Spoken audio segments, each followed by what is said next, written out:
So for me, when I was 11, I dealt with excessive amounts of trauma, sort of emotional trauma within the span of 1 year.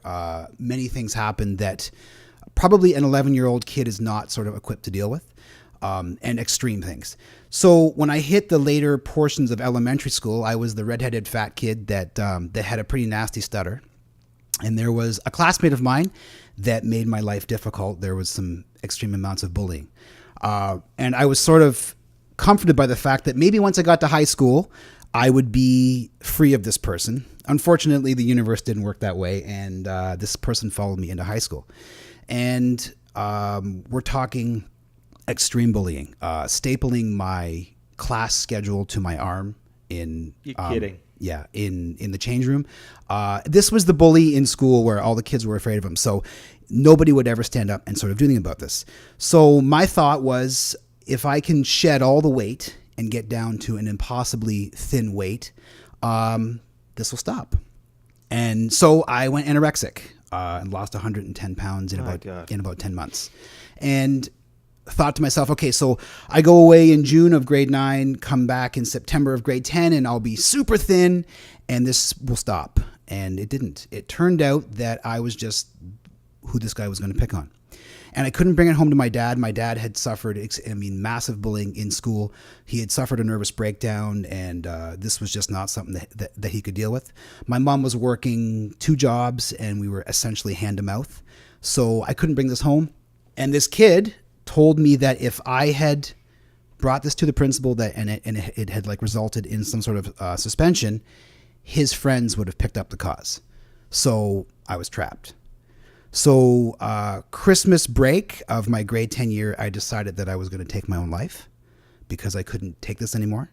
And that's got to be like a scary point when you get to that, where you actually decide you want to take your life. Do you know what it was? This is going to sound awful, but it was a very freeing thing to think, because you didn't have to put up with this anymore.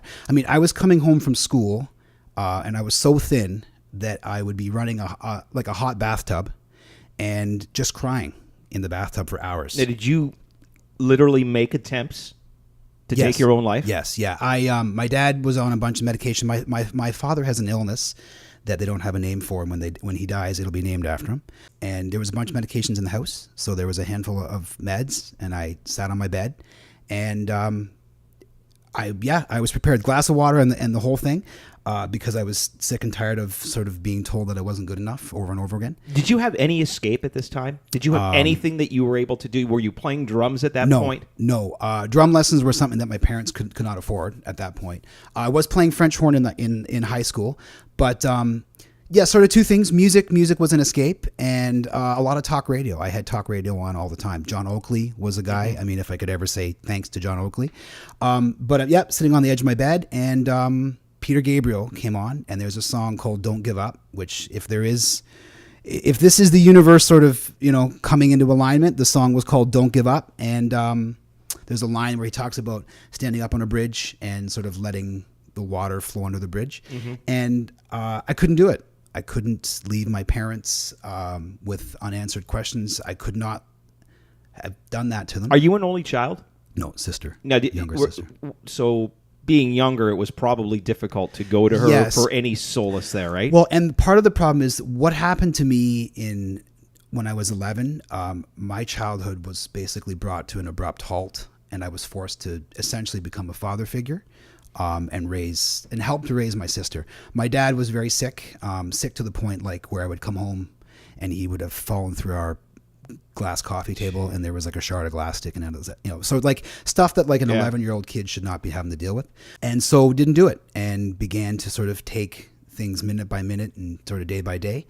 And the anxiety sort of resulted from always waiting for the other shoe to drop, because my dad's health was always in sort of question, always sort of looking over your shoulder because you're constantly feeling like you're going to be bullied again. And then in my mid-20s, buying a house, the anxiety returned, panic attacks and the full-blown thing. And then last winter, my daughter was born, 2 winters ago, my daughter was born. And I think it was the pressure of being now a father twice. My wife's off on maternity leave, and here I am. I'm a musician, trying to make an income to support my wife now with my 2 kids. And I had a panic attack in a drum lesson. Now, granted, I was on a break, and the same thing as you said, man, like heart attack, I'm going to die. And for me, it always gets into like doom scenarios. Like, I'm going to die. I'm going to leave my children with my wife.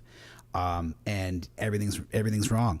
So I hadn't been to the doctor in years, mostly because the thought of the doctor after my father's like sort of cacophony of illnesses made it difficult to go. I went and did the full spectrum, and I was specifically concerned about heart palpitations, extreme heart palpitations. And they did the full EKG and nothing. And so diagnosed with generalized anxiety disorder. But you weren't prescribed any medication, is that correct? No. I had done therapy when it came to the anorexia and stuff like that. I had done therapy, and anxiety was an issue that we had talked about. So no medication, breathing, and I understand what my triggers are. Actually, to tell you the truth, and this is something that I had sort of debated talking about, when the topic of filming this show came up, I had considered quitting, because after years of being told that you're not good enough, right, to see myself on camera, I like, even to talk is like tough. Yeah. But to see myself on camera and to have to cut those videos,